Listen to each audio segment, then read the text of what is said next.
Salam dalam nama Tuhan Yesus Kristus. Saudara-saudara, kita semua manusia adalah orang-orang berdosa.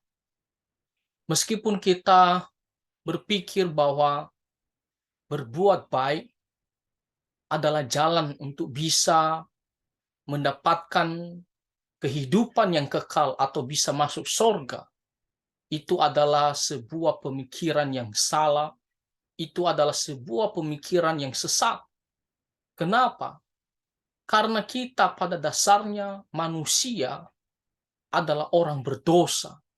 Kita tidak bisa memenuhi tuntutan daripada Tuhan Allah. Tuhan itu kudus, Tuhan itu suci, dan Tuhan itu juga adil. Dia akan menghukum setiap perbuatan dosa. Dari mana kita tahu bahwa kita tidak bisa memenuhi tuntutan daripada Tuhan?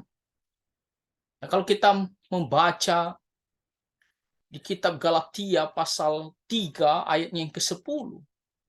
Karena semua orang yang hidup dari pekerjaan hukum Taurat berada di bawah kutuk.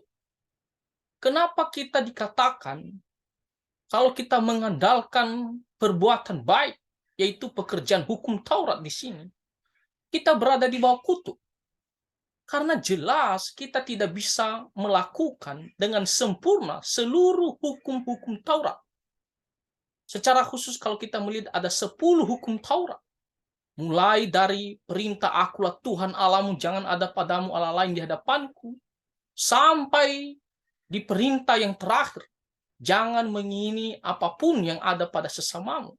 Saudara-saudara, kita sudah melanggar perintah ini.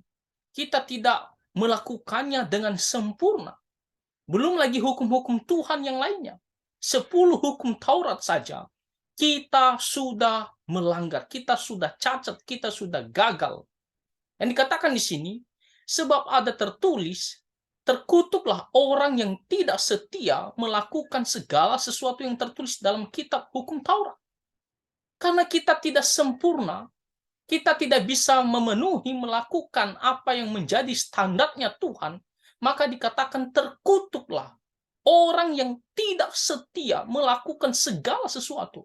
Artinya satu saja kita gagal, satu saja kita cacat, kita tidak melakukan hukum Taurat itu, maka kita adalah orang terkutuk, orang yang akan binasa, orang yang akan dihukum ke dalam neraka.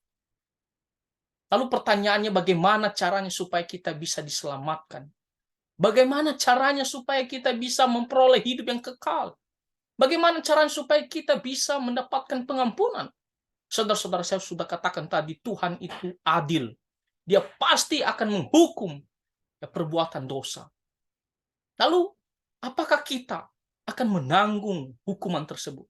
Kalau kita menanggung hukuman tersebut, kita akan mati, kita akan binasa, kita tidak akan bisa selamat. Lalu bagaimana caranya? Saudara-saudara, di ayat yang ke-13 dikatakan, Kristus telah menebus kita dari kutuk hukum Taurat dengan jalan menjadi kutuk karena kita. Saudara-saudara, Tuhan Yesus adalah Allah yang telah menciptakan kita. Dia begitu sayang kepada kita. Di satu sisi, dia murka terhadap dosa. Dia akan menjalankan keadilannya. Tetapi satu sisi, dia begitu mengasihi kita. Oleh karena itu, dia menebus kita. Dia menjadi jaminan dengan datang ke dalam dunia dan mati di atas kayu salib. Dia memberikan dirinya untuk mati demi menggantikan kita. Dikatakan dia telah menebus kita dari kutuk hukum Taurat itu. Dengan jalan bagaimana? Dia menjadi kutuk. Maksudnya adalah dia menanggung segala kutukan itu. Dengan jalan menjadi kutuk karena kita. Menanggung segala hukuman itu. Karena dia begitu sayang kepada kita. Dikatakan sebab ada tertulis, terkutuklah orang yang digantung pada kayu salib. Ada banyak orang mengatakan, kenapa dia disalibkan? Saudara-saudara, inilah jawabannya. Demi menebus dosa-dosa kita. Kita tidak bisa menanggung dosa kita. Kita pasti binasa. Maka Tuhan menjadi penebus, menjadi juru selamat bagi kita dengan menyerahkan dirinya di atas kayu salib. Saudara-saudara, itulah kenapa kita harus percaya kepada Tuhan Yesus. Kita harus bersyukur karena kita bisa mengenal Tuhan Yesus. Kita harus mau ikut Dia.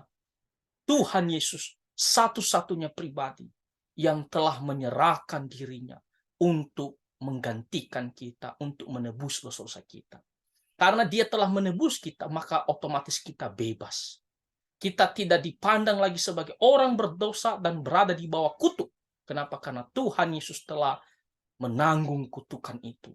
Saudara-saudara, sebentar lagi kita akan memperingati Jumat Agung. Itulah memperingati bagaimana pengorbanan kasih Tuhan Yesus kepada kita, orang-orang berdosa. Kita harus ikut Tuhan Yesus, dan kita harus mau sungguh-sungguh percaya kepada Tuhan Yesus Kristus. Nah, Tuhan Yesus memberkati kita semua. Amin.